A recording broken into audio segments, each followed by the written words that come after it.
Aleluia. Vamos para a palavra do Senhor. Hoje vai ser a pastora Diná que vai trazer a palavra. Vamos convidar aqui a serva do Senhor para nós orarmos, falarmos palavra de bênção sobre ela.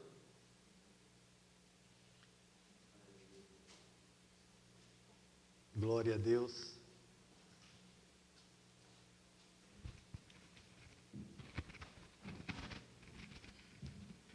Vamos orar? Senhor, Rei da Glória, nós dirigimos as nossas mãos com direção à Tua Filha, pedindo que o Teu Espírito possa ser aquele que inspira as Suas palavras, que guia os Seus pensamentos naquilo que é a direção do que o Senhor deseja falar conosco nesta noite. Fala conosco através da instrumentalidade da Tua Filha. A Tua palavra nos diz que nós somos cooperadores do Senhor. Amém. E nisso nós cremos, nós confiamos. Não fomos nós que nos nomeamos, mas foi o Senhor que nos nomeou para isso. E por isso nós entregamos assim a vida da Tua Filha em Tuas mãos, para que o Senhor use de acordo com a Tua vontade. Concordando com isso, dizemos amém. Glória a Deus. A paz do Senhor, irmãos. Amém. Estou muito feliz nesta noite de estarmos aqui para louvarmos e engrandecermos o nome do Senhor. O Senhor é bom. Amém. Glória a Deus. Nessa noite nós vamos meditar sobre um tema muito conhecido. Nós escolhemos um personagem que é um tipo de Jesus. Um personagem que tem características que foram apresentadas também em Cristo. Nós vamos meditar um pouco hoje sobre a vida de José. E vamos tentar mergulhar um pouco sobre o que foi esse caminhar de José com Deus. E para início, nós vamos começar lendo na Bíblia o capítulo de Gênesis 37.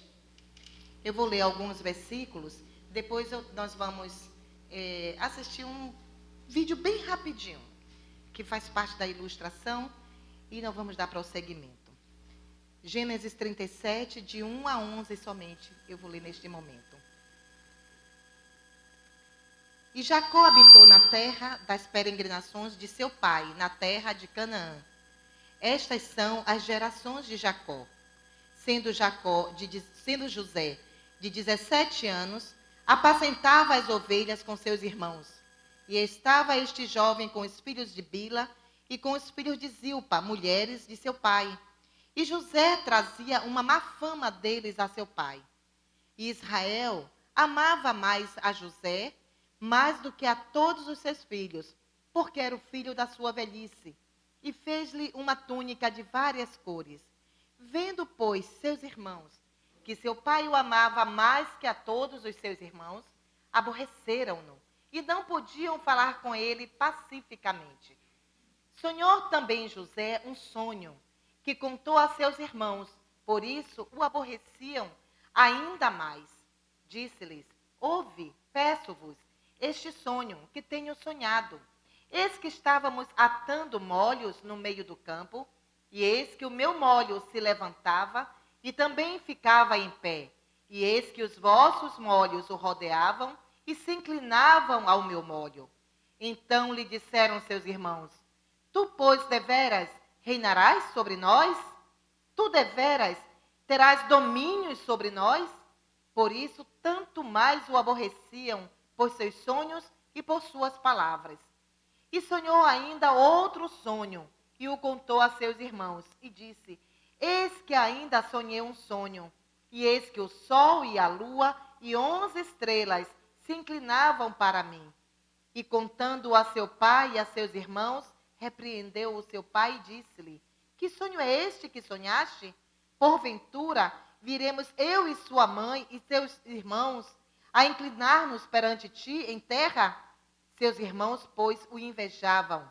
Seu pai, porém, guardava este negócio no seu coração. Nós vemos aqui o retrato de uma família. Como é que essa família vivia e se relacionava? José tinha uma predileção por José. A Bíblia diz que é porque José era o filho da sua velhice. Mas o que será que acontecia com José, que fazia com que o pai mais e mais o amasse, mais do que a seus irmãos? O texto fala que José levava más notícias dos seus irmãos para o seu pai, o que significa que os seus irmãos não tinham o comportamento dentro daquilo que o seu pai esperava. E o que será que fazia com que José tivesse esse comportamento? Pode soltar o vídeo, Rebeca, por favor.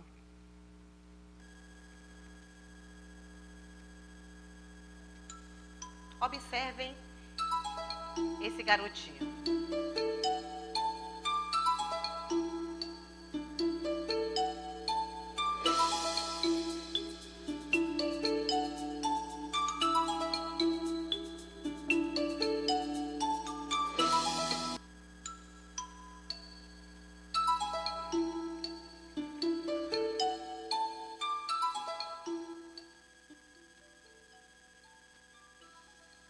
Percebem que, apesar de ser muito pequenininho, o que foi que ele fez quando ele viu um abismo? Porque para ele aquilo ali era um abismo.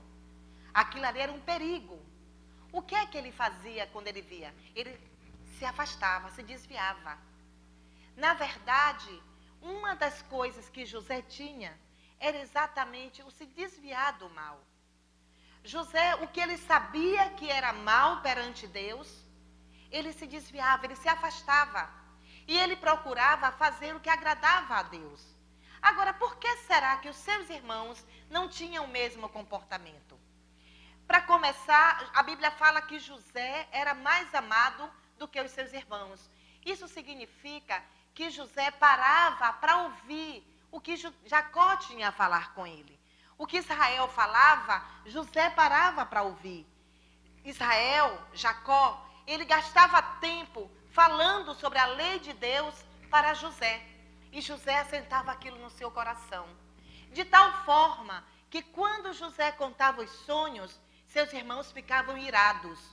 O segundo sonho que José contou, o seu pai estranhou e disse: olha, até eu, seu pai e sua mãe, vão se dobrar perante você? Mas Jacó guardava aquilo no coração. Por quê? Porque Jacó sabia que José amava o Senhor. E Jacó, ele tinha certeza que Deus estava falando com José. Agora, como se daria aquilo? Ninguém sabia. Porque os caminhos do Senhor não são caminhos que se desenrolam instantaneamente. Deus, ele tem formas de falar. Deus, ele tem formas de conversar e de nos ensinar. Nós não teríamos maturidade nem condições de ouvir todo o plano de Deus da nossa vida de uma única vez, porque nós ficaríamos apavorados. Se Deus nos mostrasse tudo imediatamente, com certeza nós pularíamos assombrados e diríamos: não, Senhor, eu não consigo, eu não dou conta, porque é preciso que a gente vá caminhando com o Senhor para entender e compreender o que é que o Senhor tem feito, o que o Senhor tem planejado. E é importante a gente se debruçar para ouvir o que Deus tem falado conosco. Jacó amava José, fez uma túnica linda para José, e isso fez com que se acendesse ainda mais a ira dos seus irmãos, a ponto deles planejarem algo cruel com relação a José. Imagine, irmãos, planejarem a morte do seu próprio irmão. Porque eles odiavam tanto, eles ficavam com tanta inveja, que eles queriam acabar com aquele sonhador. Mas os planos de Deus para José não eram esses. Os planos de Deus para José eram muito maiores do que eles podiam imaginar. E eles arrumaram um poço. Eles fizeram um plano. Jacó chamou seu filho, em Gênesis 37, de 12 a 24. Nós vemos que Jacó chama José e diz: José, vá atrás dos seus irmãos, porque eles foram pastorear e eu não tenho notícias dele. Jacó vivia preocupado com o que é que aqueles meninos estavam aprontando. O que é que eles estão fazendo? Eu quero saber, como todo pai se preocupa. Agora, pai, não é importante somente se preocupar. É necessário também que você gaste tempo ensinando os seus filhos como se desviar do mal. É importante que a gente queira um bom comportamento de nossos filhos, mas que também a gente se debruce a ensiná-los como que eles podem fazer para fugir do mal. Às vezes tem pais que se esquecem que o seu testemunho de vida, muitas vezes, vai servir para tirar o seu filho, afastar seu filho de um abismo. É claro que o filho vai caber às suas próprias escolhas, mas ao pai cabe o momento de ensinar, de dizer, olha a escolha que eu fiz, olha o que aconteceu, olha como eu me desviei, olha como eu não me desviei e caí, olha a misericórdia de Deus sobre a minha vida. É importante que o pai conte a sua história para os seus filhos, para que eles possam entender o que é que vai servir para eles. Uma certa vez nós recebemos uma visita de um amigo nosso, esposo de nossa sobrinha. Nós estávamos ainda ali na quadra da escola, e ele deu testemunho da sua vida. E um dos seus filhos, o mais novo, depois que terminou, ele virou para o pastor e disse assim, eu gostei muito do senhor ter convidado meu pai para dar esse testemunho, porque eu comecei a conhecer um lado da vida do meu pai que eu não sabia. Eu não sabia que meu pai tinha sofrido tudo isso. E foi um testemunho, os irmãos que estavam presentes, aquele irmão da América que veio deu um testemunho de muito sofrimento que ele passou. E o seu filho já estava com 11 para 12 anos, não conhecia inteiramente a história que o pai contou naquela noite. E ele ficou impressionado. O que significa? Que muitas vezes a gente quer poupar os nossos filhos de algumas coisas, e não quer causar tristeza nos filhos.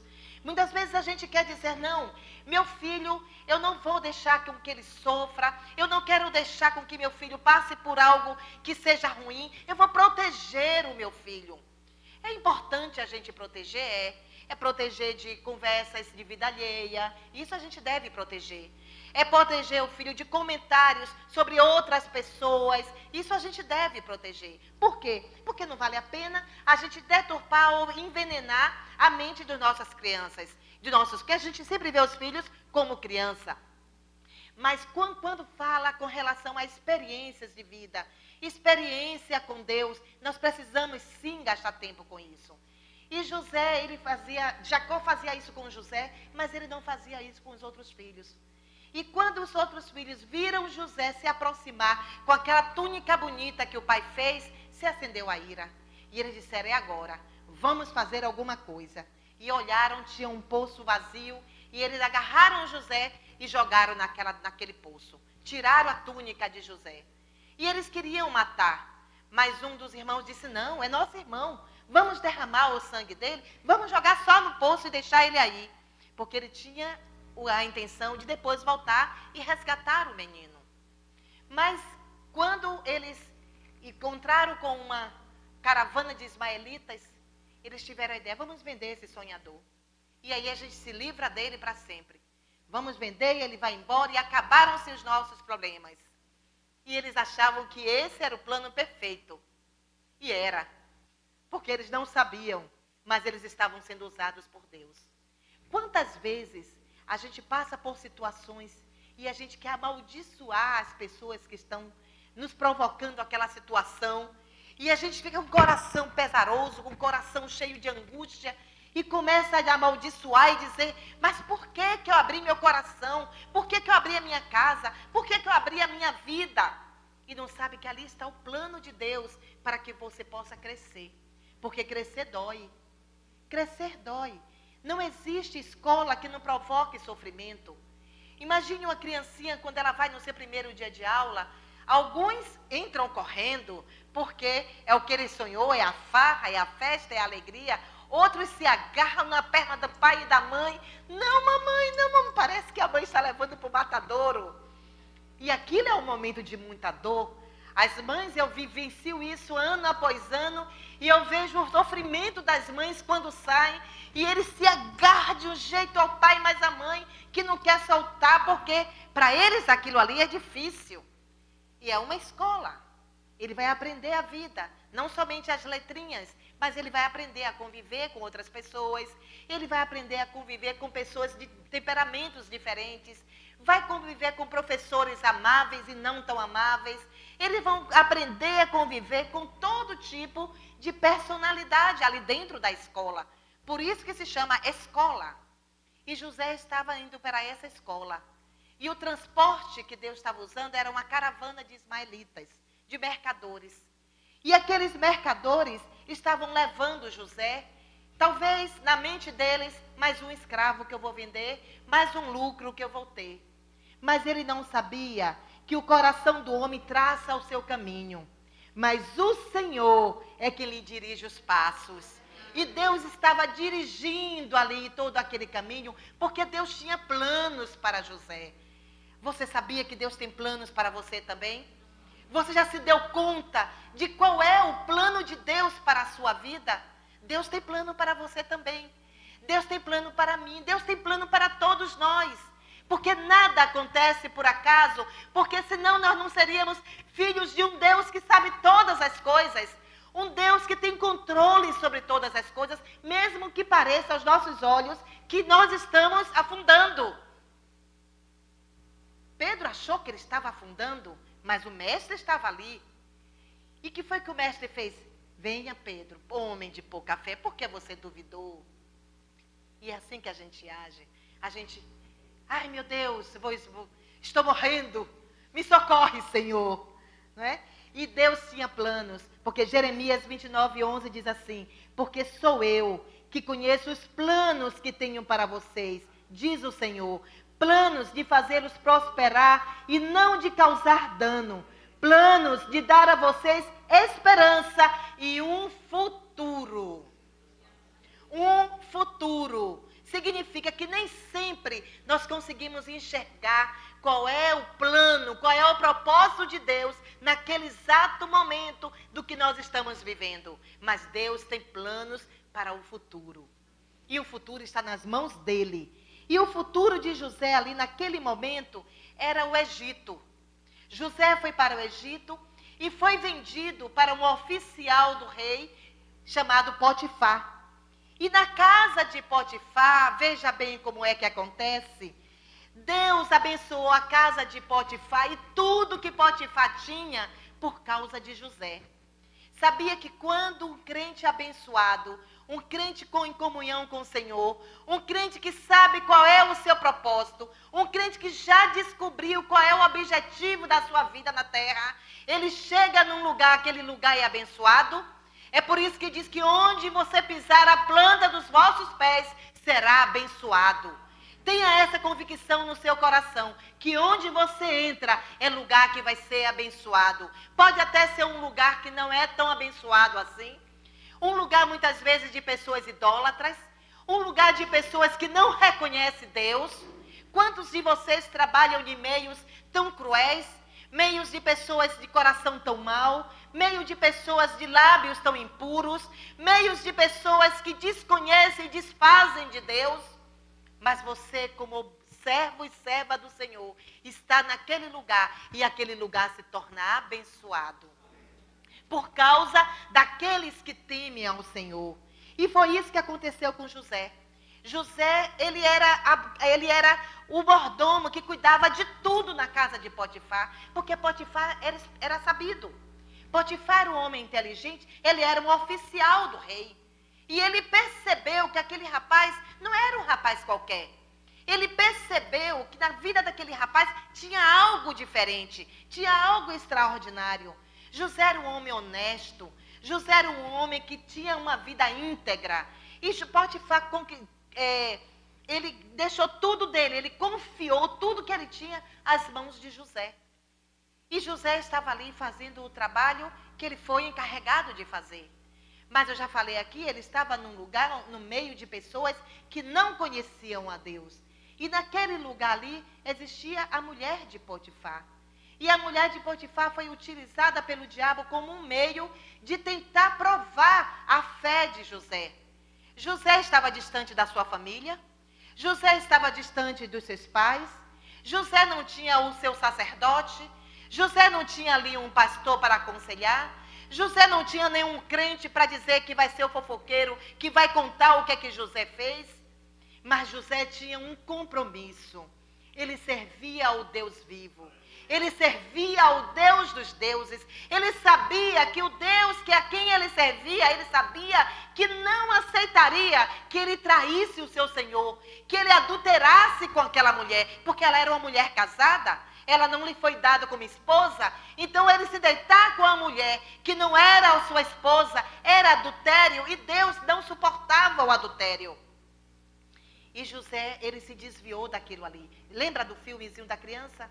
Mais um momento, José, olha, ele tinha todas as oportunidades para ele simplesmente aproveitar. Olha, o Potifar deixou tudo na minha mão. Agora, se eu cair nas graças da senhora, imagine só quanto lucro que eu posso ter.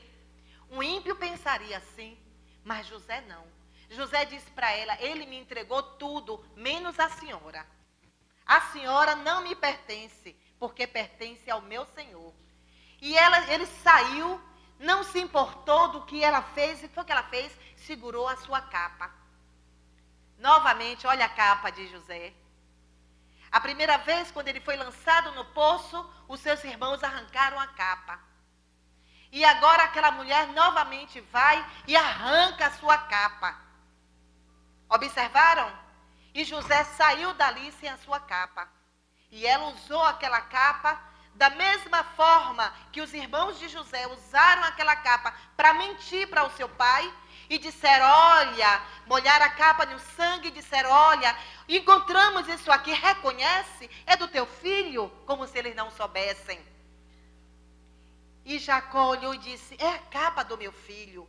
Um animal selvagem com certeza deve tê-lo encontrado. Imagine o sofrimento daquele pai. O seu filho amado agora já não existia mais. Nas suas mãos ele tinha uma capa ensanguentada. Imagine o sofrimento, e todos eles agora com a falsidade que é própria de todos aqueles que se esquecem de Deus, que não temem a Deus, com lábios enganosos, querendo consolar o coração de Jacó. E Jacó recusou aquele consolo. Jacó recusou e chorou por muitos dias. Da mesma forma, agora aquela mulher pega a capa de José e apresenta a Potifar. Olha aqui, reconhece isso aqui? Ele veio, tentou deitar comigo à força, mas eu gritei tanto, que quando eu gritei, ele saiu correndo, eu agarrei a capa dele para provar do que ele queria fazer comigo. Imagine agora o coração de Potifar. Potifar nunca tinha encontrado um servo como José, fiel, que prestava contas de tudo, que 2 e 2 eram 4 para ele. Um homem que sabia o que o seu senhor entregava, ele prestava conta, porque ele temia a Deus. Imagine agora o sofrimento de Potifar. Potifar sofreu tanto que, se não fosse o fato dele conhecer José e saber da integridade de José, vocês acham que ele mandaria José para a prisão do palácio? Ele mandaria imediatamente José ser executado. Mas não, ele mandou José para a prisão do palácio. E José foi levado àquela prisão. Só que naquela prisão, José, ele descobriu que ele servia a um Deus todo-poderoso. Fosse em qual fosse a situação, ele descobriu e ele colocou em prática que ele não poderia mudar aquilo que ele já acreditava. E ele continuou sendo aquela mesma pessoa íntegra, aquela mesma pessoa de caráter, a ponto de agora o carcereiro olhar para ele, e José achou graça aos olhos do carcereiro. E ele entregou os outros presos todos na mão de José. Olha só como é que pode. Ele chegou, um homem que foi agora acusado de adultério, de tentar abusar da esposa do seu senhor, uma nobre do palácio, e agora o carcereiro entregar todos os presos nas mãos dele. Vocês sabem por que isso? Tem 5 segredos para que isso tenha acontecido. E se você quiser usufruir da mesma bênção, do mesmo reconhecimento que houve na vida de José, você precisa seguir esses 5 princípios que eu vou dizer aqui agora para você. O primeiro deles é: Deus era com José. O segundo princípio era: Deus era com José.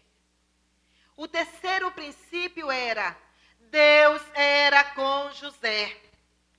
O quarto princípio era: Deus era com José. E o quinto princípio era: Deus era com José. Você não glorificou ao Senhor. Você não entendeu. Você não entendeu. Isso significa que seja qual for a situação, seja qual for a prisão que você for colocado, o que você precisa é que Deus seja com você. É só isso que você precisa, que Deus seja com você. Que você ache graças perante o Senhor. Que você ache graça, que você agrade o coração do Pai. É só isso que você precisa. E naquela cadeia, José continuava sendo um homem que achava graça diante de Deus, porque ele vivia e continuava vivendo, honrando ao Senhor sobre todas as coisas. E José estava ali, ele servia a todos com o coração aberto. Tem pessoas que qualquer dificuldade, a cara já fecha logo. Não, eu não posso, não vou conseguir, porque como é que eu estou aqui numa situação dessa e agora quero que eu leve água para o pastor? Não, aqui tem água.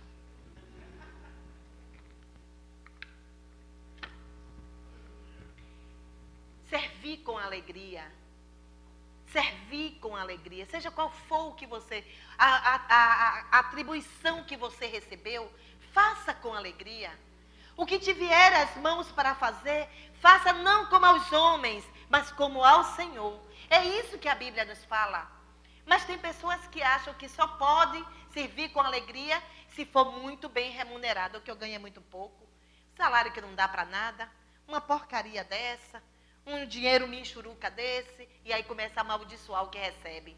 Ó, perdeu todo o caminho, porque o pouco com Deus é muito.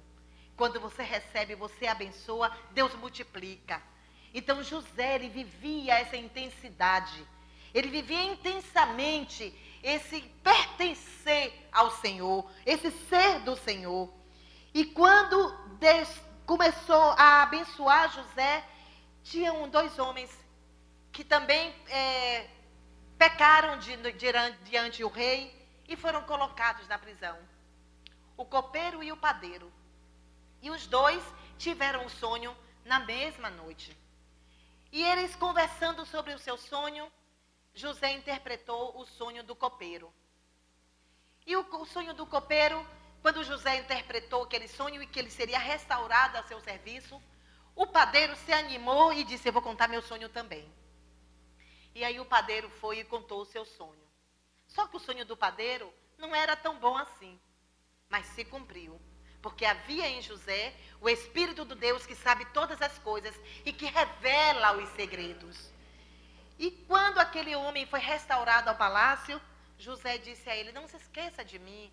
Lembre-se que eu estou aqui. Eu estou aqui inocente. Eu não fiz nada com aquela mulher. E o copeiro prometeu que ele iria falar sobre ele ao faraó. Mas não é como José espera. Não é como Diná quer, não é como Enoque planeja. Deus tem um plano, Deus tem um projeto, Deus tem um traçado e nada sai daquilo que ele planejou. Talvez se o copeiro chegasse para o faraó afoito e fosse falar: olha, faraó, tem um homem, um jovenzinho lá, um hebreu, ele está lá preso, mas ele é inocente. O faraó ia dizer: o que é que eu tenho com isso? Se o seu senhor jogou ele na cadeia, alguma coisa ele fez. Vocês acham que o faraó ia querer ir lá na cadeia para desagradar Potifar? Por que ele faria isso? Mas faraó também teve um sonho. E aí agora chegou o momento de Deus. Faraó teve 2 sonhos. E ninguém conseguia interpretar o sonho de faraó. E ele ficou angustiado com aquilo, chamou todos os seus sábios e ninguém conseguia interpretar. E aí então o copeiro se lembrou: meu senhor, eu peço perdão porque eu falhei. Eu fiz uma promessa e eu não cumpri essa promessa. E o rei perguntou o que foi. Olha, quando eu estava na cadeia, quando eu estava lá na prisão, eu tive um sonho. E o padeiro também teve um sonho. E existia ali um jovem, um hebreu, que ele tem o espírito dos deuses. E ele interpretou os nossos sonhos. E da forma como ele interpretou, assim aconteceu. E Faraó se animou. Então manda trazer ligeiro esse jovem aqui. Olha, de onde foi que José saiu? Ele saiu do calabouço, saiu da prisão, para se apresentar agora diante do Faraó. Não é? Ele saiu agora, e aí ele chegou lá e o Faraó queria saber. Você ouviu dizer que você interpreta sonhos, que você tem o dom de interpretar sonhos? E José disse para ele, não, meu senhor, não sou eu, mas o Deus a quem eu sirvo, ele me dá a interpretação. E ele começou a interpretar o sonho de Faraó. E Faraó contou primeiro o sonho das vacas gordas e as vacas magras. E José deu toda a orientação a ele do que seria aquele sonho. Quando ele contou o sonho das espigas, José disse, é o mesmo sonho. Os dois sonhos, na verdade, é o mesmo sonho, é a mesma interpretação. 7 anos de fartura e 7 anos de muita fome. Então eu sugiro ao Faraó que guarde, que plante, que guarde em celeiros, para que se prepare para o dia da adversidade. Olha, ele não só interpretou, como deu o conselho que salvou o Egito. O conselho que Faraó olhou e disse, onde que eu vou achar uma pessoa tão jovem, ou tão sábio, mesmo que tão jovem, que tenha tanta sabedoria quanto este jovem? Então é você essa pessoa. E ali mesmo o Faraó tirou o seu anel, colocou no dedo de José e disse, somente no trono eu serei maior do que ti. Mas tudo que tem no Egito está em tuas mãos. E nada se venderá, ou se comprará, ou se fará, se não for com a sua autorização. Eita! Aí as pessoas podem dizer, imagine, sucesso. Olha só, isso que é modelo de sucesso. Isso que é você dizer que um cara realmente conseguiu abafar. Mas tem algo aqui que eu preciso chamar a atenção dos meus irmãos. José nunca teve como foco na sua vida governar o Egito. Isso significa que o sucesso não deve ser o foco para a nossa vida. Nós não precisamos ter sucesso em foco. Sabe por quê? Porque o sucesso é passageiro. Eu sei que vocês têm ouvido muitas pessoas e podem até se escandalizar com isso que eu vou dizer aqui agora. Mas o sucesso não é a minha meta de vida.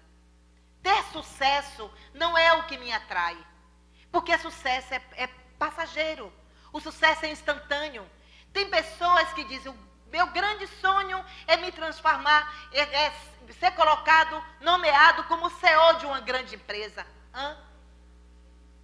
Ele vai ser naquele momento ali, no outro instante ele pode não estar por vários motivos. A empresa pode quebrar, ele pode ser demitido, ele pode ficar velho e ter que ser aposentado. Ele estava, mas já não é mais.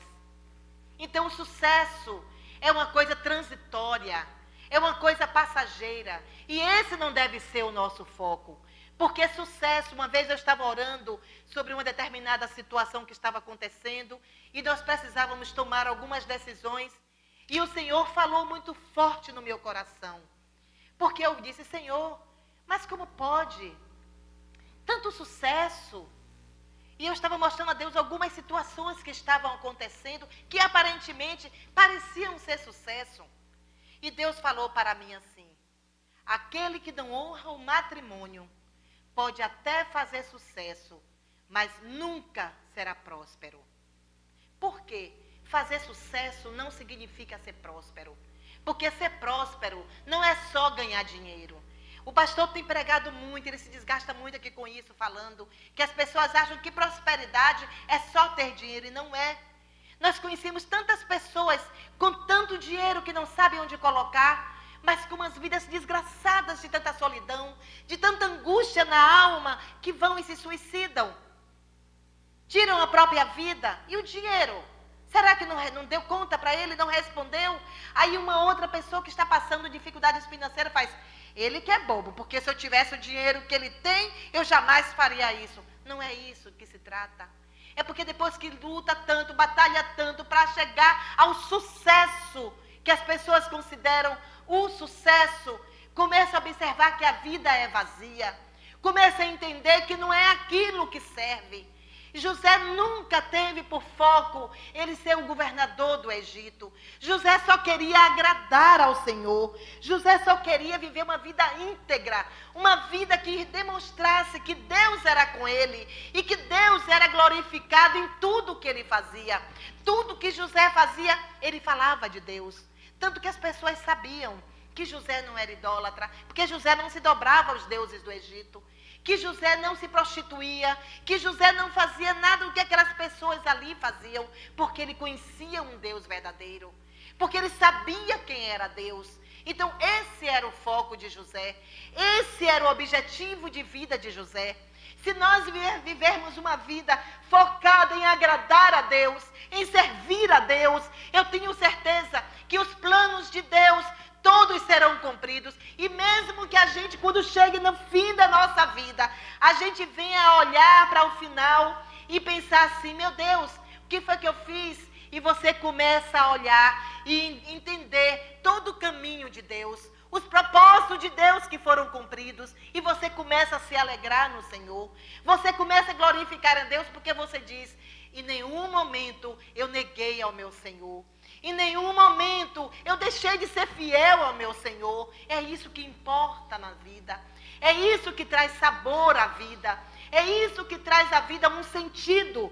Nós vemos que cada um de nós, quando a gente imagina aquela cena ali agora de José com seus irmãos, porque a fome chegou. A conta chegou na mão dos irmãos de José.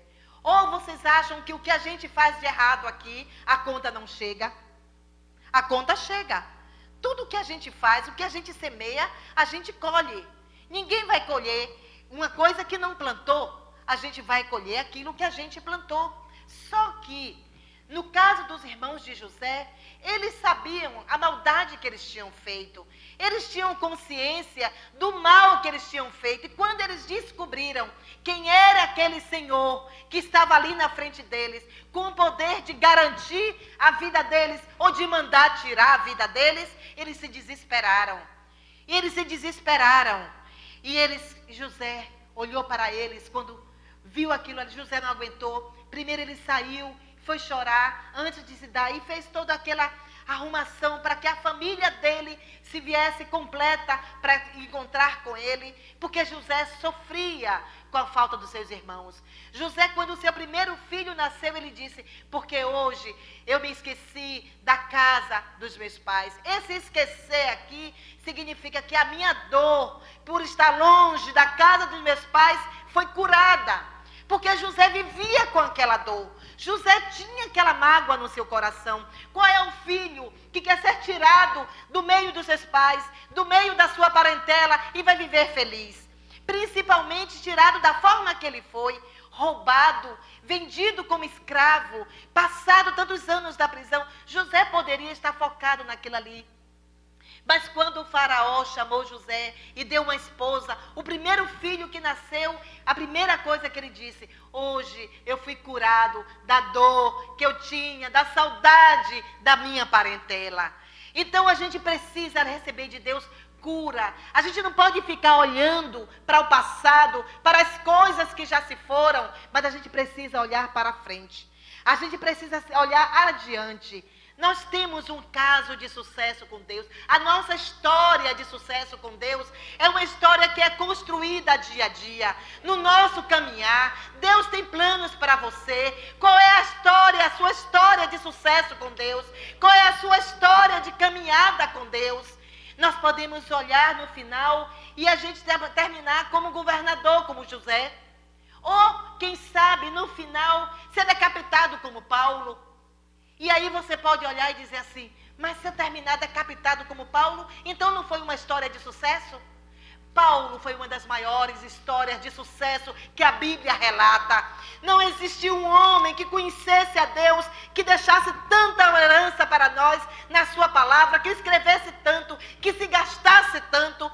Paulo, quando foi se aproximando do momento da sua morte, ele disse para Timóteo, combati o bom combate, acabei a carreira, mas guardei a fé. Ele sabia o que estava reservado para ele. Paulo não estava indo ser decapitado sem ser avisado por Deus. Porque quem teme a Deus é avisado por ele. Quem teme a Deus é ensinado por ele. E Paulo, ele tinha isso. Então, o que é sucesso? É ser governador ou ser decapitado? Depende de como você viveu a sua vida. Depende de como você alcançou esses dois postos. Ou um posto de governador, ou um posto de decapitado. Os dois podem ser considerados como grande história de sucesso, porque você viveu como homem, como mulher de Deus, numa vida íntegra. E os propósitos de Deus é que importam na nossa vida. O plano que Deus tem para nós, é isso que a gente precisa seguir. Então vamos nos fazer essa pergunta. Como eu estou vivendo na minha história, construindo a minha história com Deus, a minha história de sucesso com Deus, porque sucesso com Deus é vida íntegra com Ele. Vamos orar. Senhor, meu Deus, meu Pai, nós temos ouvido a Tua palavra, Senhor, e o que nos inspira neste momento é termos uma vida de comunhão contigo, Senhor. É sabermos que nada que nós venhamos a fazer tem valor ou tem preço do que é a nossa comunhão contigo, o nosso caminhar contigo, o nosso estar em Ti, Senhor. É isso que nós queremos. Nós queremos terminar a nossa vida, Senhor, dando glórias a Ti, exclamando, Senhor, o quão foi maravilhoso ter a nossa vida em Ti, porque é isso que importa. É isso que importa, Senhor. É a nossa vida, a nossa caminhada, não somente para nós mesmos, buscando satisfação em nós mesmos, mas buscando em Ti, Senhor, o verdadeiro sentido da vida. Senhor, se há entre nós alguém que precisa desse sentido, Senhor, que não descobriu ainda qual é o verdadeiro sentido da sua vida, fala, Senhor, para o Teu filho, para a Tua filha. Fala, Senhor, no coração. Fala através de sonhos. Senhor, usa pessoas. Mas fala, Senhor, ao coração do Teu filho, da Tua filha, para que ele possa entender, para que ela possa entender qual é o verdadeiro sentido, qual é o segredo, Senhor, de José, para que a gente possa seguir esse exemplo maravilhoso. Senhor, a Tua palavra nos traz tantos exemplos. A Tua palavra, Senhor, nos traz tantos modelos que nós precisamos tomar